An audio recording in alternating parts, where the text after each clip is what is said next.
ঢাকা বিশ্ববিদ্যালয়ের ক্রীড়াঙ্গনের কিছু বিষয় নিয়ে আপনাদের সাথে কথা বলার জন্য আপনাদের আমন্ত্রণ করা।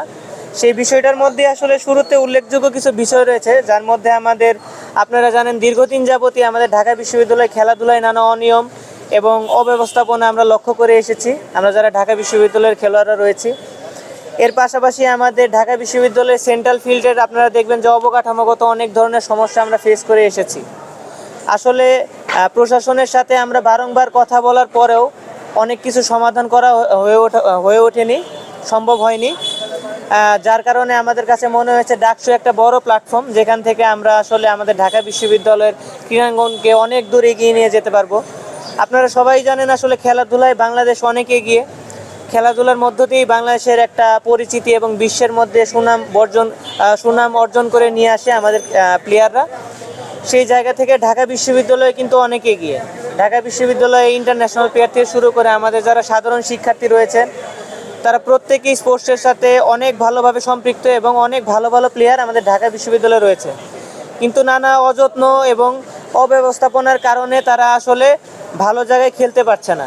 আপনারা জানেন কোটা থেকে একটা বড় অংশের প্লেয়ারদের প্রতি বছর ঢাকা বিশ্ববিদ্যালয়ে সুযোগ দেওয়া হয়, কিন্তু এর ফলে সাধারণ শিক্ষার্থীদের যে খেলায় অংশগ্রহণ এবং যে সুযোগ রয়েছিল সেটা কিন্তু অনেক অংশে কমে এসেছে। আমাদের উদ্দেশ্য ছিল ঢাকা বিশ্ববিদ্যালয় থেকে প্লেয়ারদের তৈরি করে জাতীয় পর্যায়ে পৌঁছানো, সেখান থেকে জাতীয় পর্যায় থেকে প্লেয়ারদের নিয়ে এসে সাধারণ শিক্ষার্থীদের খেলার মধ্যে যে বৈষম্য সৃষ্টি হয়েছে সেটা থেকে আমরা এইটা দূরীকরণ চাই।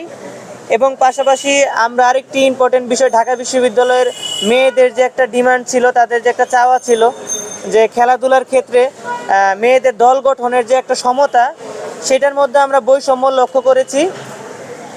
মেয়েদের খেলায় দেখতে গেলে হল ভিত্তিক আমাদের রোকেয়া হল, শামসুন্নাহার হল থেকে শুরু করে মেয়েদের যাবতীয় 5টা হলের যখন খেলাধুলা হয়, সেখানে আসলে দল গঠনের সমতা থাকে না। দেখা যাচ্ছে কোনো একটা দলে কোটা থেকে ভালো প্লেয়ার আছে এবং অন্য একটা বিপক্ষ দল সাধারণ প্লেয়ার নিয়ে দল করায় তারা খুব বাজেভাবে হেরে যাচ্ছে এবং খেলায় কোনো কম্পিটিশন থাকছে না। এসবের আসলে বন্ধ হওয়া উচিত এবং একটি সুষম দল গঠন করা এখন সময়ের দাবি। পাশাপাশি আমাদের মেয়েদের খেলাধুলায় অংশগ্রহণ বাড়ানোর জন্য আসলে সাধারণ শিক্ষার্থীদের অগ্রাধিকার নিশ্চিত করতে হবে। সেমভাবে আমাদের ছেলেদের খেলাগুলোতেও একইভাবে ধারাবাহিকভাবে যারা যোগ্য এবং আমাদের সাধারণ শিক্ষার্থীদের মধ্যে অনেক প্লেয়ার রয়েছে যারা সত্যিকার অর্থেই ভালো প্লেয়ার, তাদেরকে সুযোগ দিতে হবে, তাদেরকে সামনে নিয়ে আসতে হবে। পাশাপাশিভাবে বলতে গেলে আমাদের সাধারণ শিক্ষার্থী এবং ঢাকা বিশ্ববিদ্যালয়ের কোটার যারা প্লেয়ার আছে, এদের মধ্যে কোনো প্রকার বৈষম্য রাখা চলবে না। আমাদের সাধারণ শিক্ষার্থীদের সর্বপ্রথম অগ্রাধিকার দিতে হবে এবং কোটার প্লেয়ারদের মধ্যে একটি সিস্টেমেটিক ওয়েতে নিয়ে আসতে হবে, যাতে সবাই সম্মানিতভাবে আমরা ঢাকা বিশ্ববিদ্যালয়ের খেলাধুলাকে সুন্দর একটা জায়গায় নিয়ে যেতে চাই। আর আপনারা জানেন আমাদের সেন্ট্রাল ফিল্ড কিংবা আমাদের যে জিমনেশিয়াম আছে সেটারও করুণ দশা, সেটারও আধুনিকায়ন করা খুবই প্রয়োজন। তো সেই জায়গায় আমরা ভিসি স্যার এবং প্রভিসি ম্যামের সাথে কথা বলেছি, আমরা প্রশাসনের সাথে বারংবার কথা বলেছি। খুব দ্রুতই আশা করছি এটা সমাধান হবে এবং আমরা ঢাকা বিশ্ববিদ্যালয়কে একটি উন্নত মানের স্পোর্টসের ক্ষেত্রে একটি উন্নত মানের জায়গা হিসেবে আমরা শিক্ষার্থীদের উপহার দিতে পারবো।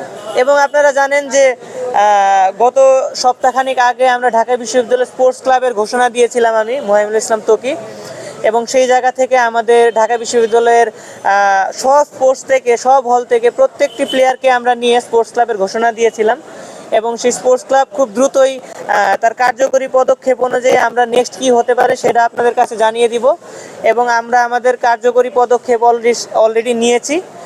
খুব দ্রুতই ইনশাল্লাহ আপনারা জানতে পারবেন। আর সকল শিক্ষার্থী ভাই বোনদেরকে এটাই বলবো, আমরা যারা মাঠের মানুষ এবং খেলাধুলার সাথে জড়িত আছি, ডাকসুতে অবশ্যই আপনি আপনাদের পছন্দের এবং যোগ্য মানুষকেই ভোট দিবেন এবং একটি সুন্দর পরিবেশে আমরা যাতে ডাকসু উপহার দিতে পারি, এই কামনা ব্যক্ত করেই আমি আমার কথা শেষ করছি।